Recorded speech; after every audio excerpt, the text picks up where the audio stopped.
নমস্কার প্রিয় দর্শক বন্ধুগণ, হনুমান অ্যাস্ট্রো জ্যোতিষ চ্যানেলে আপনাদের সকলকে স্বাগত জানাই। আজকের এই বিশেষ জ্যোতিষ ভিডিওটি নিবেদিত হচ্ছে কর্কট রাশি ও কর্কট লগ্নের জাতকদের জন্য। বন্ধুরা, নভেম্বর মাস শুরু হয়ে গেছে, আর এই নভেম্বর থেকে শুরু হয়ে যাচ্ছে রাহুর রাজ। এই রাহু রাজের রাহু যাই দেবে তা হবে প্রবল, তীব্র, গভীর প্রভাবী। আজ আমরা বিস্তারিতভাবে জানব নভেম্বর থেকে শুরু হওয়া এই রাহুরাজ কেমন হতে চলেছে, রাহুর কি কি ফল দিতে পারে এবং সেই ভয়ঙ্কর ফল বলতে আসলে কি বোঝানো হচ্ছে। ভিডিওটি শেষ পর্যন্ত অবশ্যই দেখবেন। যদি চ্যানেলে নতুন হয়ে থাকেন দয়া করে সাবস্ক্রাইব করুন এবং বেল আইকনটি চাপুন, যাতে কোনো নতুন ভিডিওটি মিস না হয়। ভালো লাগলে লাইক, কমেন্ট এবং শেয়ার অবশ্যই করবেন। এটি মনে রাখবেন, এই রাশিফল বা গমন ফল আপনি আপনার চন্দ্র রাশি এবং লগ্ন রাশি দুদিক থেকেই কিন্তু দেখতে পারেন। এবং এটাও পরিষ্কারভাবে বলি, প্রতিটি গ্রহ কেবল তার নিজস্ব দশা ও অন্তর্দশা চলাকালীন সময়েই শুভ বা অশুভ ফল প্রদান করে। তাই দশা অন্তর্দশার প্রতি নজর রাখা অত্যন্ত কিন্তু জরুরি। নভেম্বর মাসে প্রধান পরিবর্তন সমূহ কি কি পরিবর্তন হতে পারে সেই বিষয়ে এবার একটু আলোচনা করছি। সূর্য ও শুক্র রাশি পরিবর্তন করবে, বৃহস্পতি ও বুধ হবে বক্রী। 23শে নভেম্বর রাহু প্রবেশ করবেন তার নিজস্ব নক্ষত্র শতবিশাতে। এছাড়াও শনিদেব হবেন মার্গী। আজকের ভিডিওটিতে আমরা মূলত আলোচনা করব সূর্য এবং শুক্রের রাশি পরিবর্তন, বুধ ও বৃহস্পতির বক্রীগমন এবং রাহুর শতবিশা নক্ষত্রে প্রবেশ নিয়ে। প্রথমে আসা যাক শুক্রের কথায়।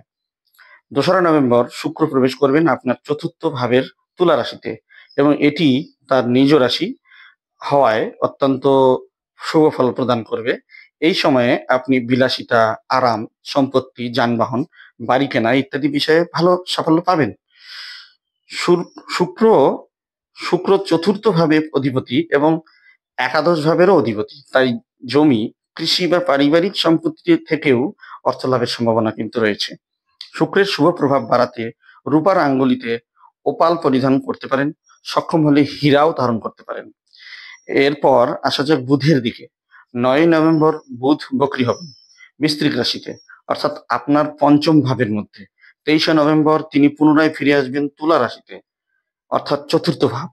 যখন কোনো গ্রহ বক্রী হয়ে পূর্বের ভাব বা রাশিতে ফিরে আসে তখন বুঝতে হবে কোনো অসমাপ্ত কাজ সম্পূর্ণ করতে সে ফিরে এসেছে। তাই বুধ যখন চতুর্থ ভাবের দিকে ফিরে আসবেন তখন তিনি সম্পত্তি সংক্রান্ত ঝামেলা, পারিবারিক বিতর্ক বা কোনো আইনি সমস্যা, মেধা। তাই বুধ যখন চতুর্থ ভাবের দিকে ফিরে আসবেন তখন তিনি সম্পত্তি সংক্রান্ত ঝামেলা, পারিবারিক বিতর্ক বা কোনো আইনি সমস্যা, মেধা ও বাকচাতুর্যের মাধ্যমে মিটিয়ে দেবেন। এছাড়াও নতুন শিক্ষা বা সন্তান সংক্রান্ত ভালো সুযোগও পাওয়া যাবে এই সময়। 11ই নভেম্বর বৃহস্পতি দেব বক্রী হবেন কর্কট রাশিতে এবং 5ই ডিসেম্বর প্রবেশ করবেন মিথুন রাশিতে দ্বাদশ ভাবে। বৃহস্পতি দ্বাদশ ভাবের অবস্থানে তুলনামূলকভাবে কম শুভ ফল দেন। বিদেশ যাত্রা, ব্যয় বৃদ্ধি, স্বাস্থ্যের দিক থেকে কিছু অসুবিধা হতে পারে, দূরের ভ্রমণ বা পারিবারিক বিচ্ছিন্নতা ঘটতে পারে।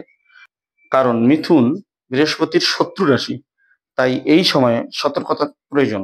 মান সম্মান বা প্রতিপত্তিতে ক্ষতি হতে পারে। বৃহস্পতির শুভতা বৃদ্ধির জন্য পোখরাজ ধারণ করতে পারেন বা ইয়েলো কোয়ার্টজাইটও ধারণ করতে পারেন। 26শে নভেম্বর সূর্য প্রবেশ করবেন বৃশ্চিক রাশিতে বা পঞ্চম ভাবে। এই সময়ে ইমিউনিটি কিছুটা কমে যাবে, স্বাস্থ্যের যত্ন নিতে হবে কিন্তু। সন্তান সংক্রান্ত দুশ্চিন্তা বা অর্থক্ষয় হতে পারে। সরকারি অফিস বা কর্তৃপক্ষের সঙ্গে মতবিরোধের আশঙ্কাও রয়েছে। সূর্যের শক্তি বৃদ্ধির জন্য প্রতিটি দিন আদিত্য হৃদয় স্তোত্র পাঠ করতে পারেন অথবা সূর্যদেবকে মিষ্টি মেশানো জল অর্ঘ্য অর্পণ করতে পারেন কোনো বৃক্ষর গোড়াতে। কেবল তুলসী গাছ ছাড়া যে কোনো বৃক্ষতেই আপনি এটা দান করতে পারেন। এখন আসা যাক মূল বিষয়ের দিকে, রাহু রাজ। 23শে নভেম্বর 2025 থেকে 1লা আগস্ট 2026 পর্যন্ত রাহু অবস্থান করবেন কুম্ভ রাশির শতবিশা নক্ষত্রে, যা তার নিজের নক্ষত্র। এখান থেকেই শুরু হবে প্রকৃত রাহুরাজ। অষ্টম ভাবের রাহু সবসময় মিশ্র কিন্তু তীব্র ফল দেয়, অর্থাৎ হঠাৎ উত্থান বা পতন দুইই কিন্তু ঘটতে পারে। এই স্থানে রাহু হঠাৎ অর্থ, রহস্য, বিদেশ সংযোগ, গোপন লাভ ইত্যাদি প্রদান করেন। আবার একই সঙ্গে প্রতারণা বা বড় ধরনের ধাক্কাও দিতে পারেন। অনেকে এই সময়ে ২ নম্বর বা ২ নম্বরই বেআইনি অর্থ উপার্জন করার সুযোগ পান। কেউ প্রভাবশালী ব্যক্তি বা সরকারি কর্মকর্তার অর্থ সম্পদ ব্যবস্থাপনার দায়িত্বও পান। বিদেশ থেকে আসা বা অচেনা লোকের মাধ্যমে আয় হতে পারে, অথচ নিজের আপনজনের কাছ থেকে প্রতারণা বা আঘাতও আসতে পারে। এই অবস্থা থেকে সৃষ্টি হয় বিপরীত রাজযোগ, অর্থাৎ সমাজ বা নিয়মের বিপরীতে কাজ করে সাফল্য লাভ করা। তবে এই রাহু একই সঙ্গে পেটজনিত রোগও দিতে পারে। তাই রাহুর দোষ নিরসনে সর্বোত্তম উপায় হলো নিজের ওজনের সমান শক্ত ধান্য, দরিদ্র বা শারীরিকভাবে অক্ষম